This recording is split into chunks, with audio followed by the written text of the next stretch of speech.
Hi, my name is Tim Higgins. I'm author of Pay for College Without Sacrificing Your Retirement. I give a lot of workshops to parents on helping them plan and pay for college, and they have asked me to say a few words to the high school students that would be beneficial to them, similar to what I've done with the parents themselves. So part of this is I want to be able to tell you, the high school students, some things you may not hear anywhere else. And I don't want you graduating from college looking back saying, I wish someone had told me X or Y. So I want to be able to prep you before you fill out applications about some of the things you should be aware of.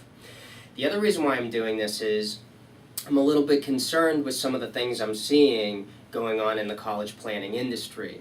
Within this past month, I've seen 3 articles jump out at me. I wasn't even really looking for them, addressing the amount of student loan debt that's out there. And I want to make you, the student, aware of this debt and how to prevent from taking on too much.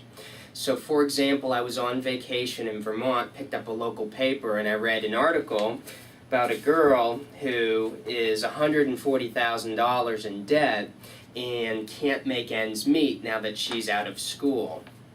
Part of the issue was she was attending an out-of-state public university and taking on loans to meet that tuition bill, something I'll talk about in a couple of the segments after this.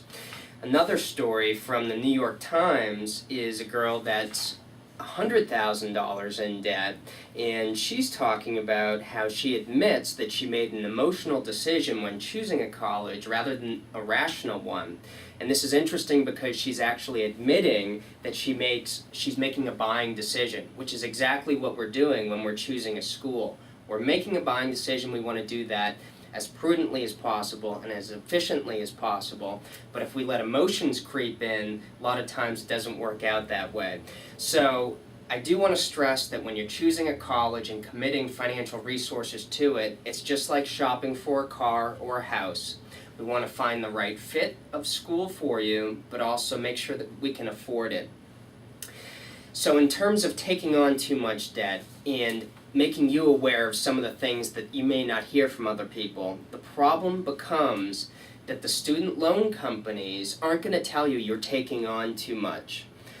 The colleges just want to cash the loan companies' checks. They're not going to tell you that you're taking on too much. A lot of times finances aren't discussed around the dinner table, so as a family unit, it's sort of hush-hush as to, and parents don't even realize what's too much in terms of debt. And the schools aren't going to pry into your personal situation and tell you how much is too much to take on.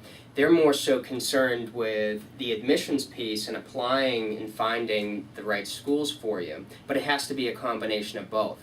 So I just want to make you aware of that, is that there's a lot of kids graduating that are having trouble making ends meet. What does this also mean to them? It means that they're not able to take out a mortgage, buy a house. If they miss one payment or two on their student loans, they're going to be hit with fees, interest rates will go up, higher payments, and high default rates. Government statistics show that 1/4 to 1/3 of student loans out there will default. And to make it even more difficult is that it's very difficult to discharge through bankruptcy. So these loans will be with you forever. And I know as a 17 and 18-year-old, you wish somebody would tell you how much is enough to take on. Heaven forbid you go through your whole life having to pay back and try to correct a financial decision made back when you were very young. So that's part of the reason why I'm putting this together. What I'm also going to go over is 5 keys that I want to stress to you, the student, that you should know about before filling out applications. Before I do that, I just want to stress another thing to you. College costs a lot of money.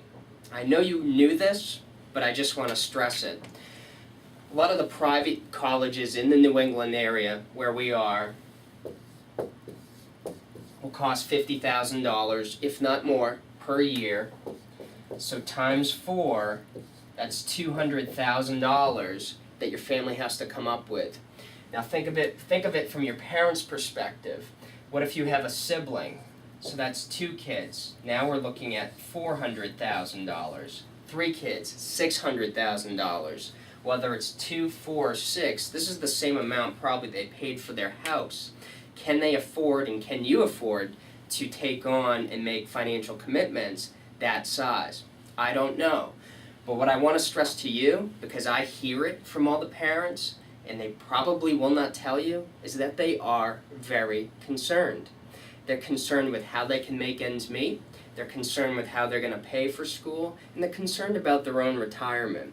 So I'm not saying that to rattle the cage within your household. I just want you to be a little bit sensitive to the fact that they want to provide and do the best for you, but this is a huge financial commitment, and the best way to attack this is to work as a team and not ignore the high cost of being able to send you to college. I'll also go through different ways to cut down on that cost to make it more affordable for the entire family. So I'll go over the 5 keys I want to stress, and I hope that this is very helpful to you.